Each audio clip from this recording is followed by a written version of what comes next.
Unaware he owned the company signing her $800 million deal, wife poured wine on husband, calling him unworthy to be in her fancy circle. What he did next crushed her. "You're unworthy to be in my fancy circle. Hunter, you smell like being poor and like failure." Those were the hurtful words Olivia Caldwell threw at her husband, before pouring red wine on his face, in front of investors, cameras, and 200 guests. She had no idea the man she embarrassed owned the very company signing her $800 million deal. What happened next will make you question everything you think you know about love, betrayal, marriage, sacrifice, and revenge. Viewers, what would you do if your wife poured wine on you in front of everyone? Drop your thoughts in the comments. The ballroom of the Crescent Hotel glowed with golden chandeliers and floor-to-ceiling windows that showed the Dallas skyline. The air smelled slightly of champagne and ambition. Reporters crowded near the stage, camera flashes bursting as Olivia Caldwell, CEO of Caldwell Design Group, stood at the podium, her silver-grey dress catching every bit of light. It was her night. Her company had finally landed the $800 million city renewal contract with Trident Infrastructure Holdings, a deal that would make her one of the most wanted female CEOs in Texas. The governor's assistant, industry leaders, and investors filled the hall. Every camera lens pointed at her, the woman who had turned sketches on diner napkins into skyscrapers. At a table near the back, Hunter Caldwell watched quietly, hands folded, face showing no emotion. He wore a simple navy suit, the kind that blended into a crowd. There were no initials, no designer cufflinks, nothing to show the quiet wealth behind his calm eyes. For years he'd been her quiet supporter, the one she joked was too nice for business. To Olivia, he was a sweet, under-ambitious husband, good for stability, not for power. When the host announced, "Ladies and gentlemen, the signing ceremony begins," applause roared. Olivia smiled graciously, enjoying the admiration. As she stepped down from the podium, she caught Hunter's gaze. He rose, walking toward her, a glass of champagne in hand. He spoke softly, almost like a whisper meant only for her. "I'm proud of you, Liv. You worked hard for this." Her smile faded. "Hunter, what are you doing here?" "I wanted to see you sign," he said. "You've worked for this. I'm proud of you." A few of her co-workers turned, curious. She forced a fake laugh. "That's sweet, but this is a business event. You can congratulate me at home." "I thought." She cut him off. "You thought wrong. These are people who make billion-dollar decisions, Hunter. They don't live in your world." Whispers rustled through the tables. A waiter froze mid-pour. Hunter's gaze didn't waver. "I'm not trying to embarrass you," he said quietly. "I just wanted to stand with you for a minute." Her cheeks flushed red, pride taking over reason. She reached for her glass of red wine, her voice tightening until it trembled with anger. "Stand with me? You can barely stand for yourself. You're unworthy to be in my fancy circle, Hunter. Look at you. You're poor. You smell of being average. You have no class. Do you see these people? They wear power. You wear failure." Someone gasped. The room went still. She lifted the glass higher. "Maybe this will help you remember your place." The wine hit his face in a red burst, cold, shocking, on purpose. It splashed down his cheek, soaked his collar, ran in thin streams onto the marble floor. Gasps spread like electricity. A photographer's flash went off. At the exact moment his head turned slightly from the impact. "Next time," she said, her voice like ice, "learn to stay within your circle." Hunter didn't move. Not a muscle. The wine dripped from his jawline, a single drop landing on his cuff. For a long, breathless second, no one in the hall dared to move. He reached into his pocket, pulled out a handkerchief and wiped his face once, slowly, carefully. When he spoke, his tone was level, almost calm. Understood, then he turned. No raised voice, no anger, just quiet dignity, cutting sharper than any outburst. He walked toward the exit, the crowd parting in silence. The only sound was the echo of his shoes on the marble. Olivia watched him go, heart racing, chest tight with the strong mix of excitement and pride. Someone muttered, "That was harsh," but she ignored it. She tossed the empty glass onto a nearby tray, breathed out and straightened her dress. "Let's continue," she said, forcing a laugh. "My husband gets emotional around success." The host hesitated, then nodded awkwardly. "Of course, if everyone could return to their seats." She turned back to the stage, lifting her chin as cameras started flashing again. She smiled at the crowd as though nothing had happened. Outside on the steps of the Fairmont, Hunter Caldwell paused beneath the soft glow of streetlights. He pulled out his phone, thumb hovering over 2 numbers already set on the screen. His face was unreadable, neither hurt nor angry, just certain. The door closed behind him, muffling the applause. Inside, Olivia Caldwell kept smiling, unaware that her words had just started the quietest, most crushing storm of her life. He dialed the first number. "Pierce," came the voice, tight, professional. "Terminate the contract," Hunter said. "Yes, sir," Pierce replied without pause. "Effective immediately. Announce it now." "Yes, sir." Hunter ended the call. He scrolled down his contact list, pressed another number. "Hayes speaking. Withdraw all Black Elm Capital funding from Caldwell Design Group. Every account, every branch," Hunter said. His tone was calm, his breathing even. "Yes, Mr. Caldwell. Send confirmation to my private email when done." "Yes, sir." Hunter lowered the phone and looked at the night sky. The street lamps caught in the glass of nearby buildings, painting lines of golden light across his face. The wine had dried stiff on his collar. He didn't care. Inside that ballroom, the orchestra shifted to a slower tune, the kind that belonged to celebration. It would not last another 5 minutes. He slipped his phone back into his pocket, straightened his jacket and walked toward his car. Inside, the applause grew again. Olivia lifted her chin and smiled for the cameras. The host's voice rang through the hall. "Ladies and gentlemen, tonight marks a historic partnership worth $800 million between 2 of the most energetic firms in the nation. Let's hear it for the visionary leading this new era." The room burst into cheers. Olivia's pen gleamed between her fingers, ready over the folder decorated with gold trim. "Mrs. Caldwell," the host said, handing her the final document. "If you'll do the honors." She smiled wider, enjoying the lights. "It's an honor," she said smoothly. "A moment we've worked years for." She was just about to sign when a man in a charcoal suit stepped quickly through the line of tables, phone pressed to his ear. One of the assistants whispered something to him. His expression changed, the blood draining from his face. He nodded once, then made his way to the front, the click of his shoes cutting through the applause. The host stopped mid-sentence. "Sir." The man leaned toward him, voice low but urgent. The host froze. The crowd began to whisper. Olivia frowned. "Is there a problem?" The man straightened, cleared his throat and said carefully, We've just received an order from the executive office. The contract signing is suspended." Her pen paused in mid-air. "Suspended? What are you talking about?" "I'm sorry, ma'am," he said, his voice tight, unsure. "The order came through less than a minute ago. We're to end all proceedings immediately." "That's impossible," she snapped. "There must be some mistake." "I wish there were." He nodded to the other executives who were already rising, exchanging glances, checking their phones. The buzz in the hall shifted from confusion to disbelief. Photographers lowered their cameras. The champagne toast stopped mid-lift.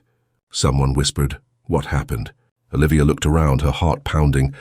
No, this doesn't make sense. The CEO wouldn't cancel a deal like this without notice." "Who gave the order?" No one answered. The representative hesitated, eyes flicking to the side as if looking for an escape. Then he said quietly, "It came directly from the top." Her throat tightened. "From the top?"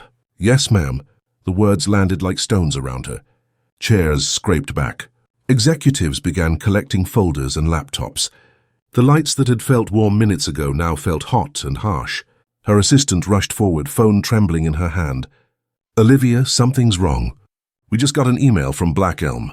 They are withdrawing all their money." "What?" Her voice cracked. "They said, and I quote, effective immediately, all funding support has been withdrawn. Future communication not required." It came from the director's office. Olivia stared at the screen, the words blurring as her heartbeat thundered in her ears. "That's not possible. They're our main investor." The assistant's voice shook. "Not anymore." The man from Trident closed his folder and turned to leave. "I'm very sorry, ma'am. I'm afraid we're done here." Olivia's knees felt weak. "Wait!" she shouted. "You can't just walk out. We had an agreement." But he was already halfway across the floor. A few guests glanced back with pity. Others simply hurried toward the doors, eager to escape the falling apart. The microphone still hung in front of her, catching her rough breathing. The contract lay open, her signature line empty and untouched. The cameras kept clicking. each flash more intrusive than the last. Her lover, Daniel, moved toward her, whispering under his breath, "Liv, we need to go. Something's happening we don't understand." She shook her head, still staring at the documents. No, this was supposed to be mine. They can't just take it." But the ballroom was already emptying out. Guests leaving in hurried whispers, the waiters unsure whether to pour or clear. The air smelled faintly of wine and panic. Outside, under the same chandeliers that had seen her triumph minutes ago, the glass she'd thrown still lay near the table, pieces scattered across the marble, a small pool of red soaking into the cracks. Olivia's eyes found it from where she stood. Her chest tightened until she couldn't breathe. The sound around her dulled, replaced by a high, steady ringing in her ears. She sank slowly into her chair as the last of the Trident team disappeared through the doors. The applause, the speeches, the lights, it was all gone, as if none of it had ever happened. In that huge silence she whispered his name, barely heard. Hunter. And somewhere far from that room, Hunter Caldwell leaned back in the car, the city lights sliding across his window like ghosts. He closed his eyes and let the quiet settle around him as the first alerts from Trident's internal system began to roll in. Inside the ballroom, the final echo of laughter faded into the clink of glass, and Olivia Caldwell realized she had built her entire world on a foundation owned by the man she had just humiliated. Hunter Caldwell drove through the quiet streets of Highland Park, with the windows slightly open, letting the night air wash over him. The city lights slid across the windshield in long golden streaks. His hands stayed steady on the wheel. No music, no phone calls, just the hum of the engine and the steady rhythm of the road. At a red light, he reached up and loosened his tie. The faint scent of wine lingered on his shirt collar, dried and sour, but he didn't bother to change. The light turned green. He drove on. When he pulled into the driveway, the motion sensor lights bathed the front of the house in a soft glow. Everything looked exactly as he'd left it, calm, ordered, untouched. He hung his jacket on the rack, walked into the kitchen and poured himself a glass of water. The house was silent, the kind of silence that felt earned. He leaned on the counter, took a long sip and breathed out slowly. His phone buzzed once on the marble top. A text from Pierce confirming both orders completed. The second from Hayes, all withdrawals complete. Market will respond by morning. He didn't reply. He set the glass in the sink, turned off the kitchen light and walked down the hallway. In the bedroom, he loosened his shirt cuffs, sat on the edge of the bed for a moment, and stared out the window at the dark stretch of the skyline. Then, without another thought, he lay back and closed his eyes. Sleep came easily. Across town, Olivia Caldwell sat frozen in the back seat of the car, her body shaking. The ballroom lights still burned in her eyes. The shocked faces, the sudden voices, the representative saying the order came from the top. It looped in her head like a broken record. "Liv, come on. You can't stay here," Daniel said. She didn't move. Her lipstick had faded to a pale outline. Her hair had fallen loose against her shoulders. The white of her dress was streaked with faint red stains from the wine she'd thrown earlier. "Olivia," Daniel said again, softly this time. "Let's go. You're in shock." She blinked, her voice low and broken. "Everything just stopped, I know. Let's get you out of here." He helped her from the seat, his arm steady around her shoulders. Cameras still flickered from the distance near the hotel exit. Reporters trying to understand what had just happened. The laughter that had filled the hall hours ago was gone, replaced by whispers and confusion. Daniel opened the passenger side of his black sedan and guided her in. She leaned her head against the window, staring blankly as the city lights moved past, reflections stretching like bruises across the glass. He drove without a word, no music, no questions. The roads were nearly empty. When they reached his apartment downtown, he helped her inside. She sank onto the couch, still wearing her heels, hands trembling in her lap. Daniel went to the kitchen, poured her a glass of water and placed it in front of her. She didn't drink it. She just stared at the faint ripples on the surface. "It'll make sense in the morning," he said quietly, trying to sound reassuring, though he didn't believe it himself. She whispered, "It already doesn't." He didn't answer. He went to turn off the lights, leaving only the faint city glow spilling through the curtains. When he turned back, she was still sitting there, eyes fixed on nothing, breathing shallow, her body shaking each time she replayed his voice in her mind. "Enjoy the celebration, Olivia. You'll need the light where you're going." Sometime near dawn, she fell asleep on the couch, her makeup smudged, her phone still clutched in her hand. By morning, the world had already decided her fate. Her phone buzzed again and again, dozens of notifications lighting up the dark screen beside her. She stirred, groggy, eyes puffy from a sleepless night. Daniel stood by the window, phone in hand, his expression serious. "Liv," he said, "you should see this." She sat up slowly, rubbing her temples. "What is it?" He turned the screen toward her. Every major business outlet glowed in bold headlines. Trident Infrastructure cancels $800 million partnership minutes before signing. Mysterious investor withdraws full funding from Caldwell Design Group. Caldwell Design Group faces backlash as she poured red wine on her husband's face during her signing ceremony. Her eyes scanned the words in silence. Each headline struck like a physical blow. She opened her own phone. Hundreds of unread messages, dozens of missed calls, social feeds already flooded with clips from the previous night. Her laughter, the splash of wine, the silence after. Someone had filmed everything.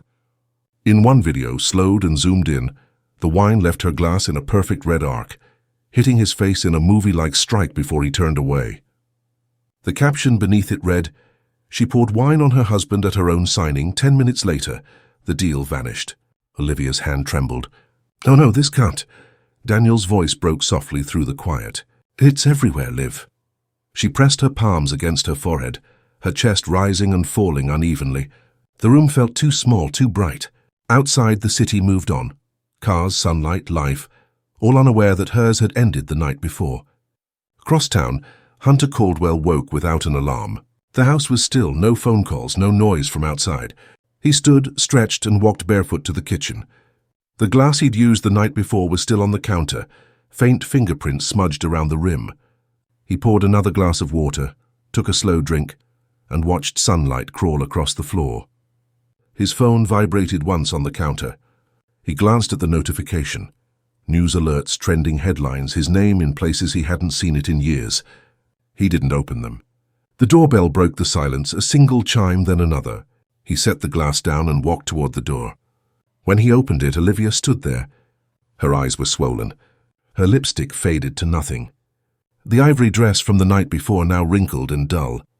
She looked exhausted, lost like someone who had run out of explanations before even trying to speak. "Hunter," she said softly, "can I come in?" He didn't say a word. He stepped aside. She walked past him into the living room, her heels scraping lightly against the hardwood. For a long moment she just stood there, arms crossed, looking at the floor as if trying to find her balance. Then she turned to him, eyes glassy. "Everything's gone wrong," she whispered. "The contract, the investors, everything. It's like the world just flipped overnight." Hunter didn't respond. He leaned against the wall, arms folded, his face unreadable. "I don't understand it," she went on, voice trembling. "One minute we were celebrating, and the next the representatives just stopped me. They said there was an order from above to end the contract." She tried to smile through the panic. "You know how these things go. Maybe it's a misunderstanding, right? Someone probably messed up the paperwork or sent the wrong instruction. It'll clear up, it has to." Hunter's expression didn't change. She rubbed her temples, pacing. And then the emails came in. "Black Elm pulled every investment. The accounts are frozen. The stocks are crashing. The press is already talking. Hunter, I don't even know where to start." Still nothing. She looked at him, searching his face for comfort, the way she always did when things went wrong. "I didn't know where else to go," she whispered. I needed you." Hunter poured her a glass of water, placed it on the table between them. "You didn't sleep," he said quietly. "I couldn't." She sat, hands shaking as she gripped the glass, but didn't drink. "It's bad, Hunter. Really bad. I've never seen anything like this. It's like someone just pressed a button and erased my life overnight." He studied her for a long time. "Someone?" She nodded weakly. "I don't know who. Maybe a competitor. Maybe someone from the board. I'll find out. But Her voice cracked. "I just needed to tell you like I always do." Hunter walked past her to the window. The morning light caught his face, outlining him in pale gold. He turned slowly, his voice calm even. "That's what you get when you bite the finger that feeds you," he said. Her brow furrowed. "What do you mean?"